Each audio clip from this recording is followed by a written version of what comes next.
Hey fam, it's your girl, Miss Diva Trucker 43. I'm coming to you today with Brian Barker, right? Yes, ma'am. And we are here in the, what is it, Little America truck stop Hmm. in Wyoming off of I-80. Okay, so we met up here. And I wanted to introduce Brian to you because he is a trainer at Stevens Transport, Yes, correct? ma'am. How long have you been at Stevens? I've been with Stevens for about 17 months right now. Okay. And you're a lease operator, you're a company driver. What are you doing there? I do lease operator. Okay. And tell me about the qualifications. You train, right? Yes, ma'am. How long have you been training for? I've been training for about 3 months now. This is going into my third month. Okay. What are some of the qualifications that you have to do to become a trainer at Stevens Transport? You have to have over 100,000 miles. Okay. They want you to have at least one winter in, one winter solo before you can qualify to become a trainer. And you also have to have a pretty good driving record. You can't have any kind of accidents or anything on there that would disqualify you. Okay, okay. And you all have to do hours, a certain amount of hours before, as far as your student is concerned. Yes, our training program is actually pretty in depth. Our students have to cover 240 hours. Okay, They have to cover 5 different sections of the country, and they have to do 3 mountains, two without a Jake break, one with a Jake break, and they have to do it all according to Stevens policy. Otherwise, it won't count, and they'll have to repeat it. okay, okay. So y'all have to go over the road. Y'all got to cover everything plus the mountains with and without Jake break. Yes, ma'am. Okay, once you upgrade your student, do they automatically go into a? Can they go into a lease truck or do they go company first? They can go straight into a lease truck if they choose to. Okay. Some do, some don't. My personal path was to go ahead and go company for a little bit so that I can learn more about the industry and how the company itself operated and whether or not this was for me before I decided to jump into a lease operator.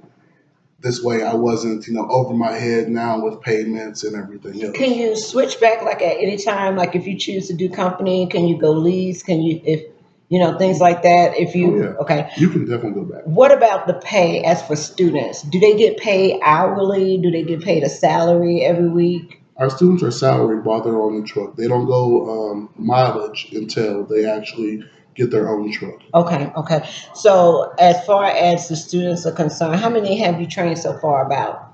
I'm almost done with my second student. Okay, okay. And your first one upgraded, okay? Yes, ma'am. Okay. Do you get a chance to select your students or are they just automatically assigned to you? If we're back on the yard and we do have a particular student that we see that we want to train, we can pick them out, but usually they try to match us up with ones that have same personal interests, like Okay. military background. Smoking, if you smoke or not, if you don't Correct. smoke. Okay. Do y'all train females or you are strictly train males with males, females with females? We can train females, however, you have to have at least 1 year as a trainer and be approved by our safety department and training department before you can qualify to train To females. train a female. Okay, okay. Let me ask you this.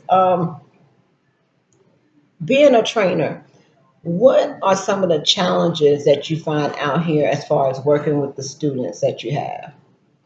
I'd say the most difficult thing is finding a way to communicate to the student on their particular level on what you need to get done uh, with the truck. Hmm. I can turn to one student and tell him, hey, when you're backing up, keep an eye on your trailer, and they'll know exactly where to look. But if I tell another student the same thing, they may not be able to get it, and I might have to tell them, okay, try looking here Hmm. or anticipating. So that's probably the hardest part is the effective communication. With communicating to see what they comprehend and what they don't. Exactly. Now, Stephen has a school. Do they have a school, or how do you get your students? Stevens does have its own school Okay. in Dallas. They also have several schools that they sponsor around the country. And right now, from one of our TeamRG fellows, Okay. Nathaniel Thompson, he informed me that they are actually offering free school in Houston. Okay. So So somebody that wants to get their CDL. can Hmm. go to a free CDL school in Hmm. Houston Yep. and then come on to Stevens if they want to? Yes, ma'am. Okay. We got to get some more information about the free CDL school. Hmm. But I do know at KLLM, they go to school for 3 weeks and then they go out with a trainer for 6 weeks. That's normally the basic as what Stevens is. Yeah, Can we you do. come from anywhere to go to a Stevens school, or do you have to live in that state? Or No, you can come from pretty much everywhere. okay, I've met drivers from California, up north in the Midwest, Northwest. So Stevens recruits from all over. did you go to the school at Stevens, or what did you? No, I went to Roadmaster in Jacksonville. Oh, okay. So Yeah, you roadmaster. Okay, okay, yeah. okay. So let me see. What kind of advice would you give somebody that was just getting into the industry, wanting to become a driver, maybe wanting to come? The thing that I like about Stevens is y'all trucks, them T680s. Yeah, They nice. Okay. that's my baby. That's my baby right So, there. those are really nice. With the training, we at KLLM, we run teams. Hmm. About third, fourth week, we start running teams. How do y'all run at Stevens as far as the training? Well, depending on what level the students are, we actually have 6 levels that they Okay. get promoted through based on how many hours that they've done and also videos that they have to watch in order to help them progress. Depending on what level they're at, we can run from anywhere from 15 cumulative hours in a day Okay. up to 19. So when they are on level one, we can only run that truck 15 hours a day before we have to take at least an 8 hour break. The Okay. truck has to not move for 8 hours. Once they hit level two through level four, they excuse me, level 4 or 5. I think it's level four. Forgive me for that. But they actually we can run 17 hours, and then Okay. after that we can run 19 hours cumulative from the time the truck starts to the time we stop for the day. Okay, okay. What advice do you have for the? I'm seeing a lot of younger people getting into trucking, and I think it's a great idea for them because if they're getting out of high school or maybe went to a little college or something like that, and they don't have the responsibilities as far as children and marriage and things like that. I think that it's a wonderful opportunity for them to take advantage of. And we can't do this forever. Right. A lot of us been in the industry. A lot of other people been in the industry for a long time, but we all have our starting time, and we all going to have our ending time. So Hmm. I feel like as a trainer, it's very important that we take the hit the ground running and taking the initial step to teach the ones that are coming in the industry Right. to make sure that they're safe out here on the road. The one thing that we don't want as far as our companies is, every time we look around, we on some kind of website or we on some kind of social media because we done made a mistake or we Right. did this. So, we want to make sure that they are out here getting the proper training that they need to get. Hmm. And it's great networking. I love networking with, other companies just to pick your brain about different techniques and different things that, you all may do over there at Stevens, different than what we may do over at KLLM. But Right. basically, the concept is the same, Yes. just to be able to keep these students safe out here and make them into great drivers, huh? Exactly. Yes. So, any advice that you have as far as giving the new students or people that's coming in the industry, coming that may want to come to Stevens and train? The best thing I would say is when they first get out on the road, take their time and learn from your instructor. Mhm. There's going to come a point where, especially because we're in tight quarters. Um, you're gonna make flash a little bit. Right, Walk away. Take your time to calm down, and remember that you're out there to learn. right, right, Learn everything that you can. And even once you get that experience and get out on the road, remember that you've never stopped learning. The day that we stop learning in this job is the day that we really become a hazard, not only to ourselves, but to other people out there on the road. right, Because the right. conditions are constantly changing. Loads are heavier, loads are lighter, truck may act differently. So we got to continually learn. And also, this job is a great opportunity to develop a great skill, one that you can not only become very successful with, but you can actually pass this on to others. Others, yes. And it's a great chance for the young ones coming in to make good money and to be able to see the country. Right. I tell people all the time, I get paid to see the country at 62 miles an hour.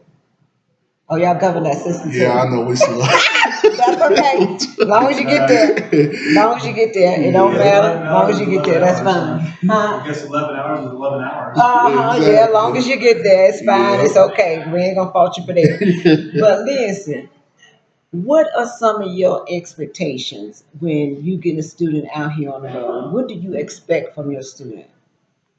I expect my student to have an open mind, Okay. to be willing to learn, and to have that go getter type of mentality. Right. I push my students. Like that first few days when you're on the truck with me, yeah, I may only have you drive, 5, 6, maybe even 8 hours.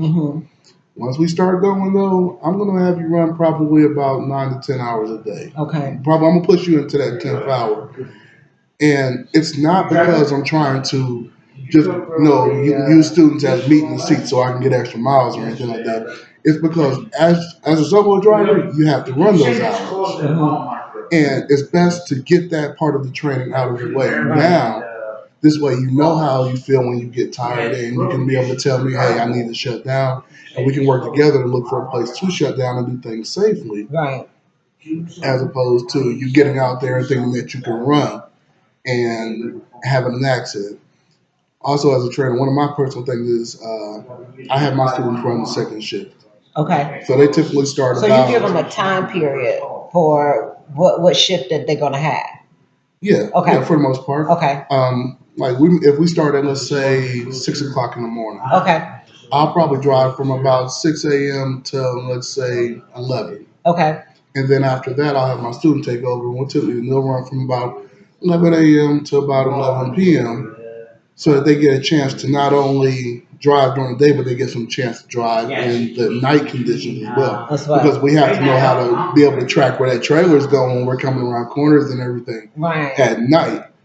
And it gives them that varying experience, driving in the sunsets and everything, because sometimes that sun may be coming into your eyes a little bit. So, I'd be lying if I said sometimes I do make it a little bit more difficult because that's what we actually face. Right. And I would rather you go do it with me in the jump seat, than having to do it by yourself. You're so right. I with actually, doing my routes and things like that, we do have routes that we may take that's an easier route or things like that. But sometimes I like to challenge my student and take them on difficult routes, like the 6. And, we could go around that. We could do other things. But, what if the road is shut down? What if you have to detour? You have to be able to maneuver and go through those things. A lot of things that I like to do as well is interview my student, because there's no reason before we even get out on the road, because there's no reason for me to take you out with me for 6 weeks if your mind is not right, if your mind is not there, if you not have the concept of what we're going to be doing out on the road. I hate for it to be a big shock to you of the things that we're going to be actually going through. And I look for people also that, I don't want you overconfident thinking that you know everything. I want you to have a little bit of level of fear, but I don't want you to be afraid to try to do the things that you need to do, but it's just when we get out there at first, we're gonna break you down, but we're gonna build you up. And I always tell my student, at the end of the day, you didn't hit nothing, you didn't kill nobody. Exactly. It's a good day. Exactly. We got the load delivered, so it's a good day. And you just want to be able to experience some of the different things that they may have to handle out here. Now, when you teaching your student